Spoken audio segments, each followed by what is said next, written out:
Hello दोस्तों, क्या आपने सुने हैं ये सवाल? ज़रूर सुनेंगे।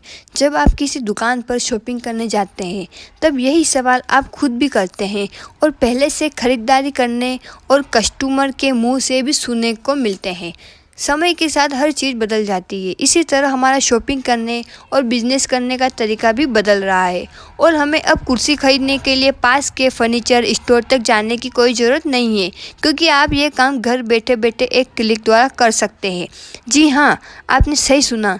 एक क्लिक से आप अपनी ज़रूरतों का सामान खरीद सकते हैं और बेच भी सकते हैं। ये सुविधाएं दी है ई कॉमर्स ने। जानिए आज के इस वीडियो में ई कॉमर्स की पूरी इन्फॉर्मेशन और समझिए ई कॉमर्स क्या है और कैसे शॉपिंग करने का तरीका बदल दिया है।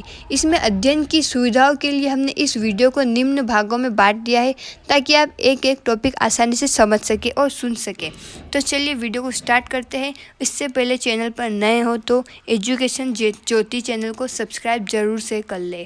Thank you very much. चलो शुरू करते हैं आज का वीडियो।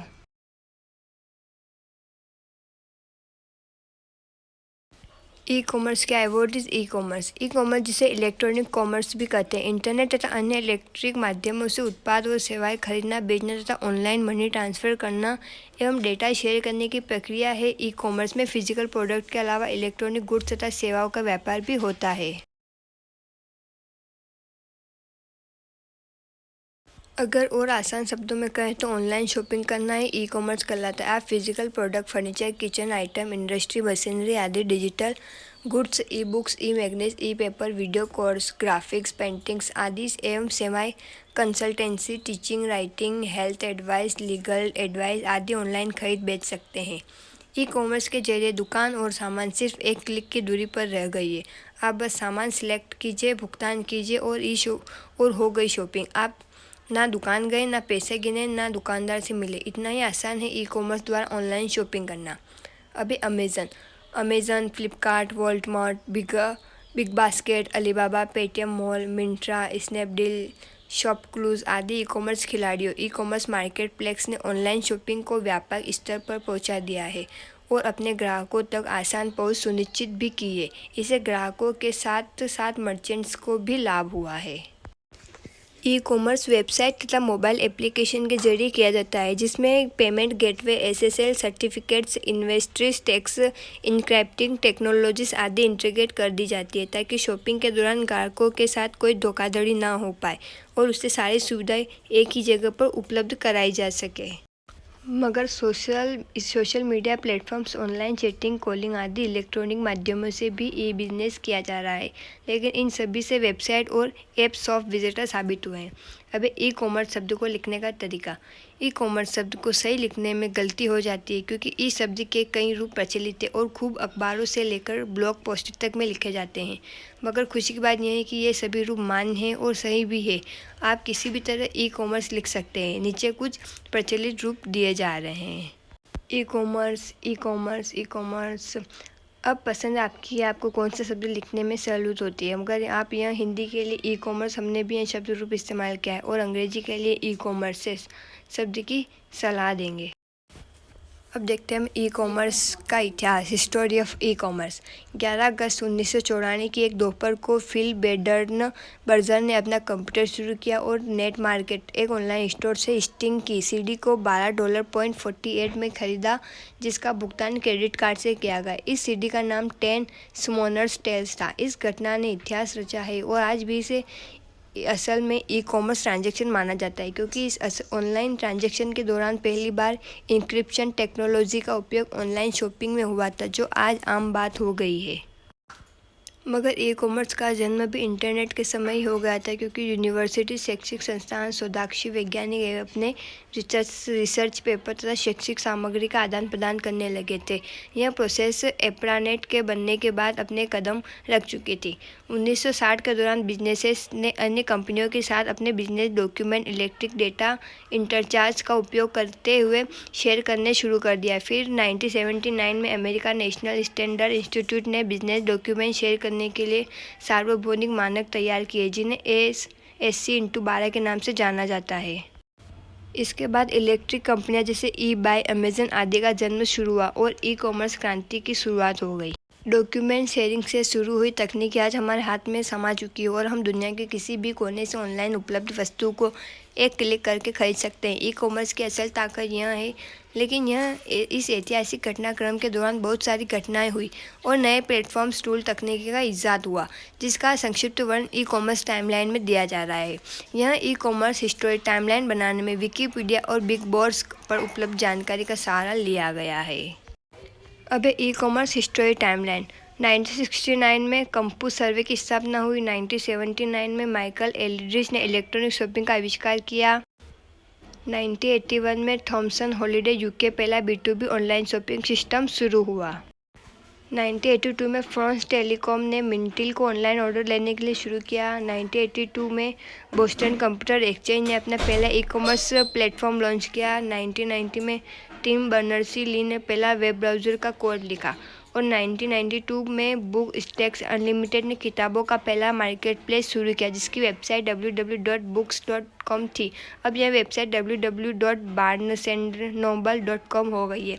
1994 में नेटस्केप ने नेटस्केप नेविगेटर शुरू किया। 1994 में नेट मार्केट से टेन सुमोनर ने स्टेल्स पहली सुरक्षित खरीदारी बनी, जिसे क्रेडिट कार्ड के माध्यम से खरीदा गया। 1995 में eBay तथा अमेजन ऑनलाइन शॉपिंग वेबसाइट शुरू हुई। 1998 में पेपल को ऑनलाइन पेमेंट सिस्टम के रूप में शुरू किया और 1999 में alibaba.com की शुरुआत हुई। 2000 में गूगल ने एडवर्ड शुरू किया और 2005 में अमेजन ने अपने ग्राहकों के लिए अमेजन प्राइम सेवा शुरू की। 2005 में दस्तकारी तथा पुराने कीमती समाप्त ऑनलाइन बेचने खरीदने के लिए एसटी मार्केट प्लेस शुरू हुआ। 2009 में online storefront platform big commerce शुरू हुआ। 2009 में सिक्योर इंच की शुरुआत हुई। 2011 में गूगल वॉलेट को ऑनलाइन पेमेंट सिस्टम के लिए शुरू किया गया। 2011 में फेसबुक को स्पॉन्सर्ड स्टोरेज नाम से विज्ञापन शुरू किया। 2011 में स्ट्रिप की शुरुआत। 2014 में एप्पल पे को मोबाइल पेमेंट के लिए शुरू किया गया। 2014 में Jet.com की शुरुआत हुई। 2017 में इंस्टाग्राम शॉपेबल पोस्ट पेश की गई और 2020 में रिलायंस रिटेल द्वारा जियो मार्ट की शुरुआत की गई। Types of e commerce. E commerce मुख्य रूप से 7 मॉडल्स ऑफ ई कॉमर्स से संचालित होता है, जिनका वर्णन इस प्रकार है: business to business, business to consumer, consumer to consumer, consumer to business, government to business, business to government और कंज्यूमर टू गवर्नमेंट। पहला है बिजनेस टू बिजनेस मॉडल। जब ऑनलाइन बिजनेस 2 से अधिक बिजनेस कंपनियों, संस्थानों, एजेंसियों के बीच किया जाता है तो यह business to business model B2B कहलाता है, क्योंकि इस प्रोसेस में अंतिम उपभोक्ता आप या हम नहीं होते, बल्कि एक दूसरा व्यापार ही होता है जो दूसरे व्यापार से अपनी ज़रूरत का सामान ऑनलाइन खरीदता है। इस बिजनेस मॉडल में उत्पादक, थोक व्यापार और खुदरा व्यापारी शामिल होते हैं। यहाँ पर व्यापारी अधिकतर कच्चा सामान, रिपैकिंग होने वाला सामान खरीदते हैं और सेवाओं के रूप में सॉफ्टवेयर तथा कानूनी सलाह शामिल होती है, मगर यही एक सीमित नहीं है।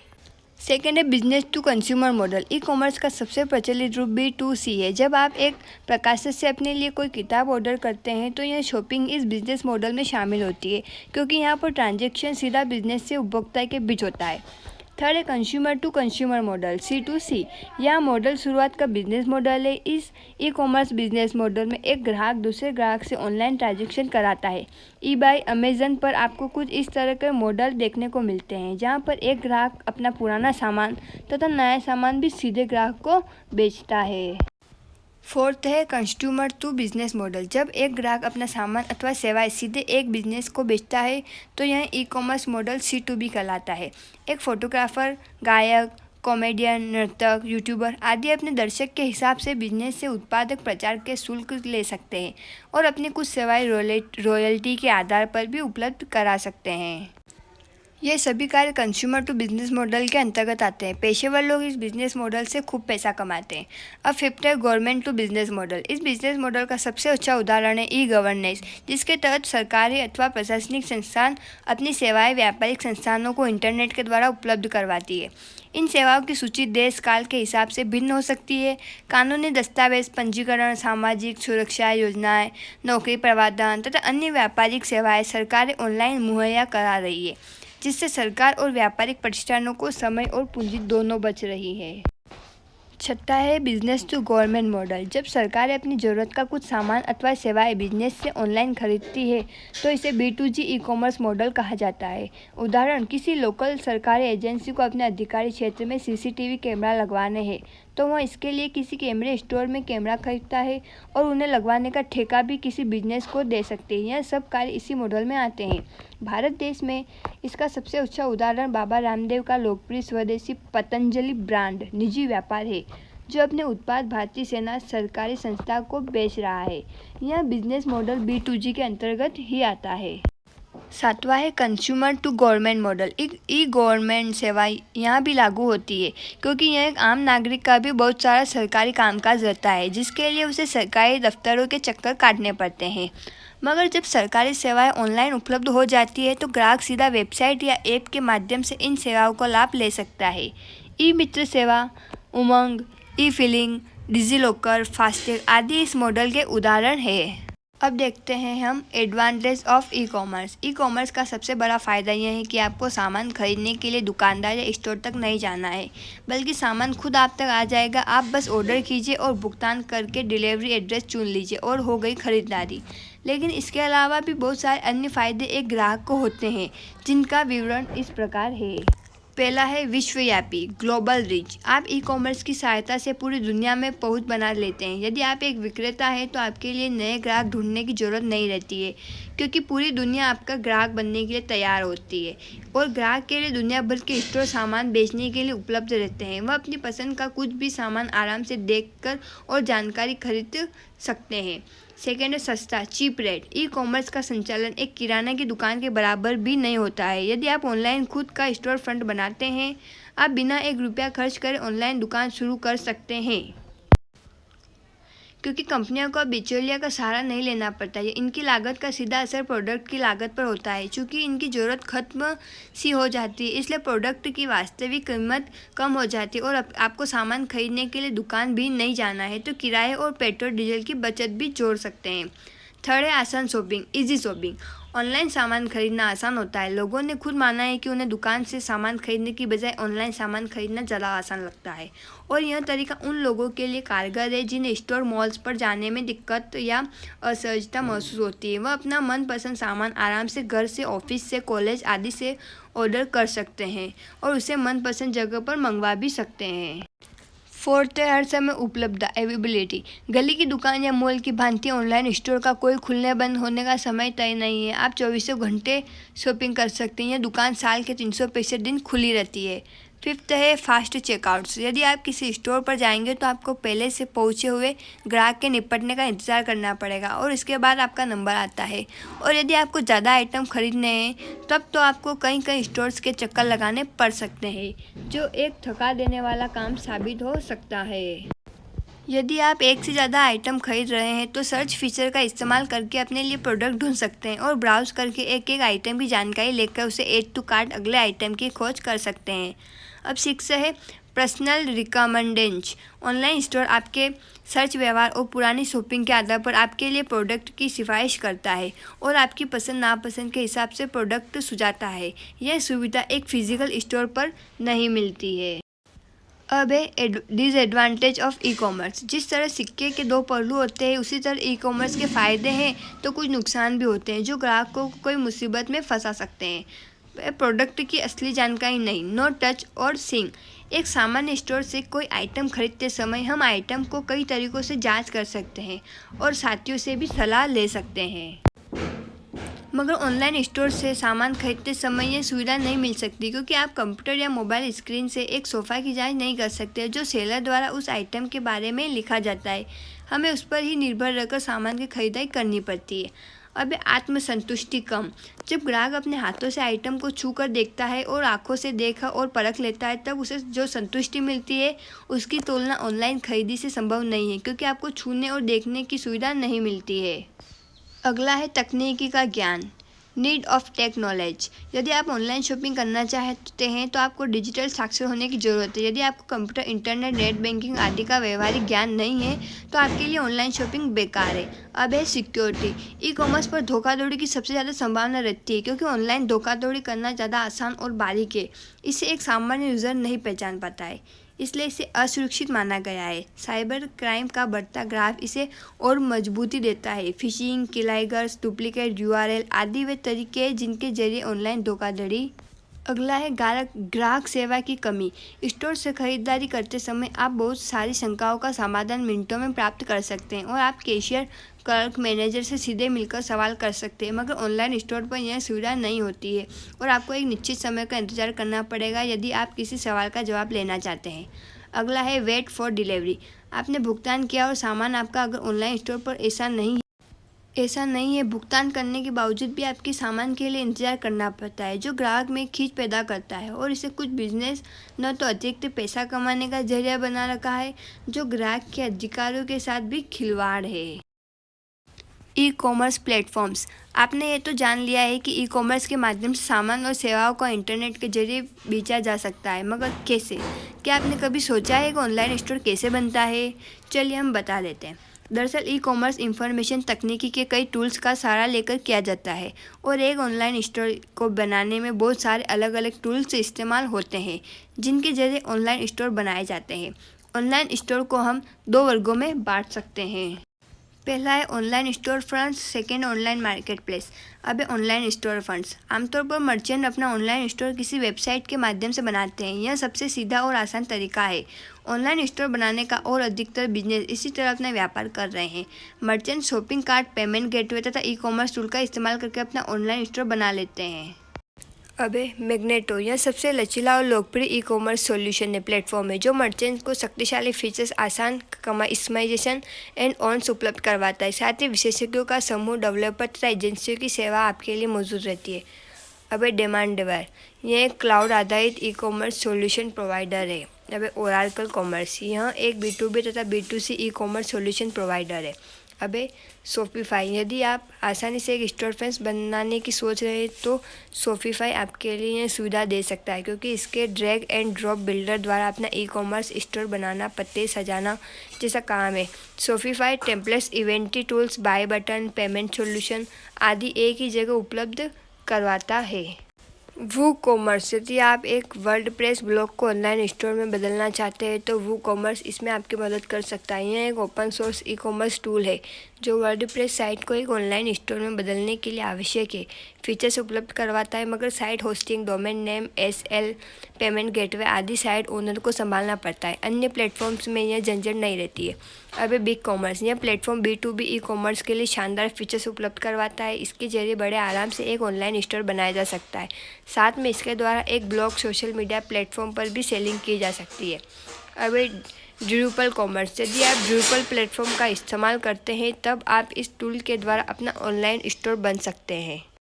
इंस्टामोजो। यदि आप भारतीय सॉल्यूशन ढूंढ रहे हैं तो इंस्टामोजो आपकी मदद कर सकता है। आप इस इंस्टामोजो टूल की सहायता से अपना खुद का स्टोर फ्रंट बना सकते हैं और सीधे सीधे पेमेंट भी ले सकते हैं। Instamojo built in product store बनाने की सुविधाएं मुफ्त उपलब्ध करवाता है। बस आपको प्रति ट्रांजैक्शन कुछ शुल्क देना पड़ता है जो एक चाय के बराबर पड़ता है। अब online market place. Online market place एक प्रकार की बिचौलिया का काम करता है। ऑनलाइन मार्केट प्लेस मर्चेंट और ग्राहक के बीच कम्युनिकेशन स्थापित करता है और अलग अलग मर्चेंटों को एक जगह ऑनलाइन बाजार उपलब्ध करवाते हैं। ग्राहक का मर्चेंट से सीधा संबंध नहीं होता। इस तरह के मार्केट प्लेस बहुत सारे उपलब्ध हैं जिनके द्वारा आज करोड़ों का ई कॉमर्स व्यापार किया जा रहा है। कुछ लोकप्रिय मार्केट प्लेस के नाम। अमेजन। दुनिया की सबसे बड़ी ई कॉमर्स मार्केट प्लेस होने का दावा ठोकने वाली अमेजन कंपनी परिचय का मोहताज नहीं है। दुनिया भर के ग्राहकों के बीच इसने अपनी पहचान कायम की है और लोगों को A to Z प्रोडक्ट पहुंचाकर खुशी बांटने का मंगल काम कर रही है। अब फ्लिपकार्ट। यह भारतीय कंपनी अमेजन की तरह भारतीय मर्चेंट्स के लिए देसी तकनीक पर आधारित विश्वव्यापी मार्केट उपलब्ध करा रही है। अब eBay। यह ई कॉमर्स की शुरुआती कंपनी में से एक है जो नए सामान के साथ पुराना सामान खरीदने बेचने के लिए मार्केट प्लेस उपलब्ध करा रही है। इसका बिजनेस मॉडल C2C पर ज़्यादा आधारित है। अब इत्सी। इस मार्केट प्लेस पर हैंडमेड, विंटेज और कुछ दुर्लभ वस्तुएं खरीदी बेची जा सकती है। अब अलीबाबा। यह एक चीनी ई कॉमर्स कंपनी है जो थोक विक्रेताओं, निर्माताओं, सप्लायर्स, आयातक निर्माताओं के लिए मार्केट प्लेस उपलब्ध कराती है। अब इंडिया मार्ट ये एक भारतीय मार्केट प्लेस है जो बिल्कुल एलीबाबा की तरह कार्य करता है। अब फीवर ये एक फ्रीलांसिंग मार्केट प्लेस है जो पेशेवर लोगों को अपनी सेवाएं उपलब्ध कराने का काम करती है। यहाँ पर एक ग्राफिक डिज़ाइनर, वेब डेवलपर आदि लोग इस मार्केट प्लेस से जुड़कर अपनी सेवाएं मुहैया करा सकते हैं। एग्जाम्पल ऑफ ई कॉमर्स विभिन्न तरीकों से हो सकता है और व्यापारी फिजिकल प्रोडक्ट से लेकर पत्र लिखने तक की सेवा इसके द्वारा उपलब्ध करा सकते हैं। नीचे ई कॉमर्स के विभिन्न रूपों के बारे में बता रहे हैं। रिटेल यह खुददार व्यापार कहलाता है। जिस तरह आप पड़ोस के किराना स्टोर से सामान खरीदते हैं, ठीक इसी प्रकार इस बिजनेस मॉडल में भी किया जाता है। कोई बिचौलिया नहीं होता या रिलेटर्स का सीधा संपर्क ग्राहक से होता है।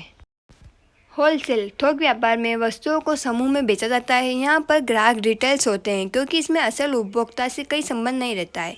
ड्रॉप शिपिंग उस उत्पाद को बेचना जिसका निर्माता कोई और है और उसकी डिलीवरी कोई और करने वाला है, यानी बेचने वाले का संपर्क सिर्फ ग्राहक से होता है। उत्पाद वह खुद निर्माण नहीं करता है बल्कि किसी अन्य निर्माता के उत्पाद को बेचता है। ड्रॉप शिपिंग आजकल उभरते हुए बिजनेस में से एक बन चुका है। लोगों के बीच खासकर जो 9 से 5 के जॉब से आज़ादी चाहते हैं, इस बिजनेस के हाथ ले रहे हैं। क्राउड फंडिंग उत्पाद बाजार में आने से पहले ही लोगों से उसके बदले में पैसा लेना क्राउड फंडिंग कहलाता है। यह स्टार्टअप बिजनेस के लिए शुरुआती दौर में पैसे जुटाने का एक बढ़िया और आजमाया हुआ सिद्धांत है। अब सब्सक्रिप्शन किसी उत्पाद और सेवा की एक निश्चित समय अंतराल में पुनः खरीदी सब्सक्रिप्शन कहलाती है। यह तरीका अधिकतर software as a service SaaS वाले बिजनेस मॉडल पर आजमाया जाता है। इसके साथ ऑनलाइन मैगजीन्स, ई-पेपर, सदस्यता फॉर्म्स आदि प्लेटफॉर्म्स इस बिजनेस मॉडल का इस्तेमाल करते हैं। फिजिकल प्रोडक्ट कोई भी सामान जिसका फिजिकल अस्तित्व होता है उसे बेचने इसमें शामिल है। इस दौरान प्रोडक्ट का ऑर्डर लिया जाता है, फिर सामान उसे डिलीवर किया जाता है। अब डिजिटल प्रोडक्ट डाउनलोड किया जा सकने वाला goods, templates, course, graphics, photo, painting, e-book आदि का उपयोग करने को खरीदना या फिर लाइसेंस खरीदना इस बिजनेस में शामिल होता है। कई पेशेवर इस बिजनेस मॉडल का खूब उपयोग कर रहे हैं। अब सर्विस जब कोई पेशेवर अपने कौशल के बदले शुल्क लेता है तो यह इस बिजनेस मॉडल में शामिल ई कॉमर्स होता है। तो इस वीडियो में हमने आपको ई कॉमर्स की पूरी इन्फॉर्मेशन दी है। आपने जाना कि ई कॉमर्स क्या है, इसके विभिन्न प्रकार, ई कॉमर्स के बिजनेस मॉडल, हिस्टोरी तथा मार्केट केस और स्टोर फ्रंट्स के बारे में विस्तार से जाना है। हमें उम्मीद है कि यह वीडियो आपके लिए बहुत उपयोगी साबित होगी। तो वीडियो लाइक कीजिए, शेयर कीजिए, कमेंट कीजिए, सब्सक्राइब कीजिएगा। Thank you very much.